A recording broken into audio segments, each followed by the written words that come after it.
Coucou les Sagittaires, bienvenue sur Guidance Bienveillante. J'espère que vous avez passé un beau mois de novembre et on va faire nos breloques pour le mois de décembre 2025, déjà le dernier mois de 2025.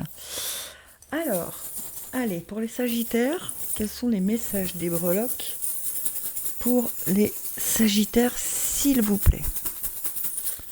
Alors évidemment, ce sont des tirages généraux, ça ne peut pas correspondre à tout le monde, mais prenez ce qui résonne en vous. Oula, il y a du monde pour vous. Tiens, c'est rigolo, le cintre ressort. Alors, expression et ego, nous avons le cintre. Ok. Vous avez beaucoup de choses dans le bas de la roue astrologique.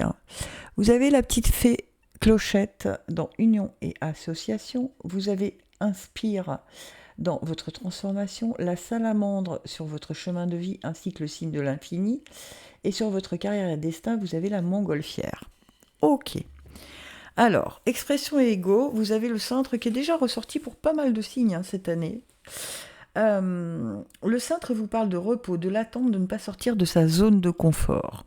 Dans votre façon de communiquer, vous avez tendance à ne pas vous mouiller, en fait. Vous restez tranquille dans votre zone de confort.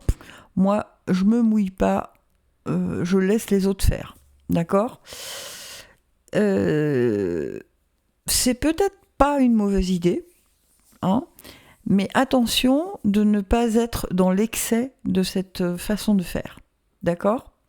Union Association, vous avez la petite fée Clochette. Alors la petite fée Clochette, elle m'embête un peu toujours quand elle est toute seule, parce qu'elle parle d'un manque d'affection et d'un profond mal-être. Est-ce que vous vous sentez réellement à votre place actuellement dans les groupes unions, associations, peut-être au travail, peut-être... Est-ce que vous n'avez pas ce sentiment de ne pas être à votre place ? Peut-être. On vous dit par contre que si vous envisagez un changement, et ce qui, à mon avis, va arriver pour cette fin d'année, vous allez inspirer les autres. C'est-à-dire que le fait que vous ayez le courage, le cran de bouger, d'accord ? Alors pas au mois de décembre, parce que vous sortez pas vraiment de votre zone de confort, vous vous mouillez pas. Mais je pense que le conseil qu'on vous donne, c'est justement d'essayer de peut-être aller chercher au fond de vous ce qui est juste et bon pour vous et de le mettre en place parce que vous allez inspirer beaucoup de gens autour de vous. C'est un peu comme si vous allez récolter les fruits de ce que vous avez, ce que vous allez mettre en place si tant est que vous avez un tout petit peu le courage de le faire. D'autant plus que dans votre voyage de vie avec la salamandre, qui est ici, on vous dit que vous êtes capable de traverser les flammes. D'accord ? La salamandre, c'est le feu sacré, la passion, avoir une foi inébranlable, et que vous êtes capable de traverser les flammes. Donc, dans votre chemin de vie, pour moi, il y a quelque chose qui bouge, qui doit bouger, en tout cas, et vous le savez. C'est pour ça que vous ne sortez pas de votre zone de confort pour l'instant, mais vous le savez, vous le sentez.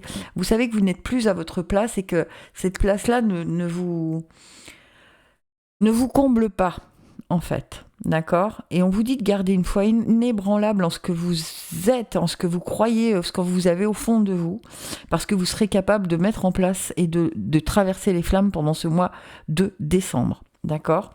D'autant plus que vous allez réussir avec le signe de l'infini à mettre en interaction le physique et le spirituel.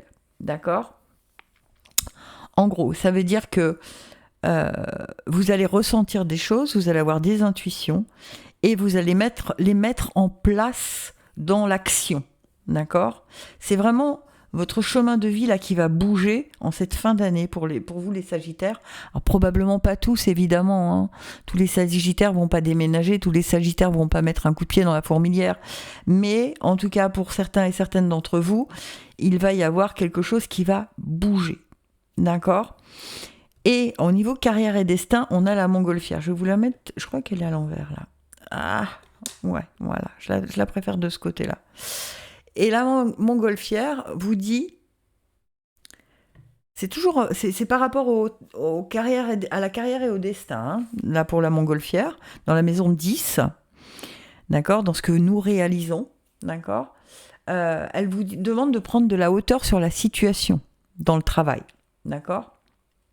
Et une fois que vous avez pris de la hauteur sur la situation, laissez-vous porter par le vent, laissez-vous porter, allez au gré du vent, d'accord. C'est-à-dire, là pour le coup, Si dans d'autres domaines, il faut que vous alliez au devant et que vous mettiez les choses en place, dans carrière et destin, là on vous dit ok, t'es pas à ta place, vois ça avec un prisme différent, à prendre de la hauteur sur la situation, et après laisse les choses se faire parce que elles vont s'installer de façon juste et bonne pour toi.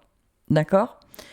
Donc dans l'immédiat, on essaye dans certains domaines. En fait, c'est un peu comme si on vous disait tu peux pas tout changer en même temps. Donc, il y a un domaine dans lequel il faut quand même trouver ta place, c'est les unions et associations. D'accord ? Si tu te mets en route pour bouger ça, tu vas inspirer les autres et là, tu vas arriver à un certain équilibre.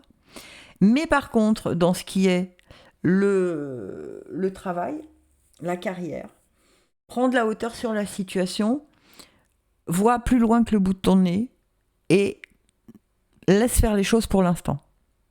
Ça veut peut-être dire qu'il y a des choses qui vont bouger, et c'est même très certainement, mais pas avant cette fin d'année. Ok ? Voilà pour vous les Sagittaires, j'espère que ça vous parle. Si c'est le cas, n'hésitez pas à me mettre un petit commentaire, à me dire oui, ça m'a parlé, comme ça, ou je continue, ou j'arrête pour 2026, c'est à vous de me le dire. Ok ? Eh bien, je vous souhaite une belle fin d'année et de très belles fêtes si je ne vous revois pas. À bientôt.